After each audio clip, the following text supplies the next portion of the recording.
Assalamualaikum dan selamat sejahtera semua. Hari ini bersama Cikgu Kolbi, kita akan meneruskan PDPR dengan tema Alam Sekitar dan Teknologi Hijau, Kemahiran Tata Bahasa, Unit 18, Mesra Alam dengan tajuk Jimatkan Elektrik. Objektif pelajaran kita pada hari ini adalah pada akhir PDPR, murid akan dapat mengenal pasti sekurang-kurangnya 2 ayat tanya dengan kata tanya. Kriteria kejayaan kita pada hari ini, murid membina 2 ayat tanya dengan kata tanya. Baiklah, hari ini kita akan belajar ayat tanya dengan kata tanya. Kata tanya digunakan untuk membentuk ayat tanya. Kata tanya boleh wujud di awal, di akhir atau di tengah ayat. Terdapat beberapa kata tanya yang kita akan pelajari pada hari ini, iaitu siapa, mengapa, apa, bila,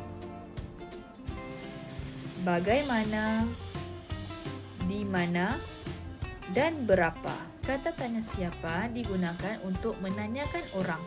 Contoh ayatnya, siapakah nama adik kamu? Yang kedua, kamu ini siapa? Seterusnya, apa? Apa digunakan untuk menanya nama benda atau binatang. Contoh ayatnya, apakah nama kucing kamu? Itu apa? Kata tanya bila digunakan untuk menanya masa. Contoh ayatnya, bilakah kamu sampai? Acara itu berlangsung bila. Kata tanya mengapa digunakan untuk menanya sebab. Contoh ayatnya, mengapakah mereka bergaduh? Kamu menangis mengapa? Kata tanya berapa digunakan untuk menanya bilangan. Contoh ayatnya, berapakah harga baju ini? Kertas di dalam kotak ada berapa keping? Kata tanya di mana digunakan untuk menanya manusia, binatang, benda atau tempat. Contoh ayatnya, di manakah kamu tinggal? Gunung Jerai terletak di mana? Kata tanya bagaimana digunakan untuk menanya cara atau keadaan. Contoh ayatnya, bagaimanakah keadaan ibu kamu? Cara membuat kek bagaimana? Baiklah, cikgu mahu awak buka buku teks muka surat 38. Kita akan membaca dialog Jimatkan Elektrik. Peti sejuk ini kepunyaan siapa?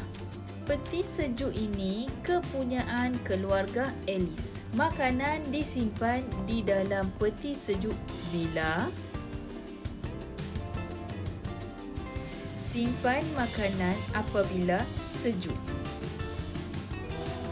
Baiklah, mari kita bersama-sama membina ayat tanya berdasarkan penyataan yang diberikan.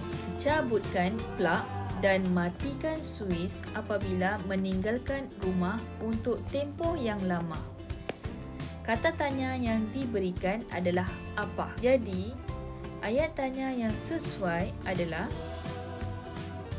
apakah yang perlu kita lakukan apabila meninggalkan rumah untuk tempoh yang lama? Jadi ini adalah jawapannya.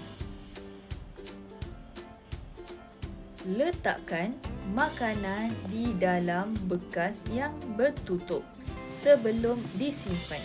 Jadi kata tanya yang diberikan adalah bagaimana. Maka ayat tanya yang sesuai adalah bagaimanakah makanan perlu disimpan sebelum dimasukkan ke dalam peti sejuk? Pintu saya tidak boleh dibuka dengan kerapnya. Banyak tenaga elektrik akan digunakan untuk mengawal suhu badan saya. Jadi, ayat tanya yang sesuai adalah mengapakah pintu peti sejuk tidak boleh dibuka dengan kerapnya? Jadi, ini adalah jawapannya. Banyak tenaga elektrik akan digunakan untuk mengawal suhu badan saya. Letakkan saya jauh dari dapur gas dan jarakkan saya dari dinding. Kata tanya yang diberikan di mana untuk tempat. Jadi, ayat tanyanya sesuai. Di manakah peti sejuk perlu diletakkan? Sekian, terima kasih.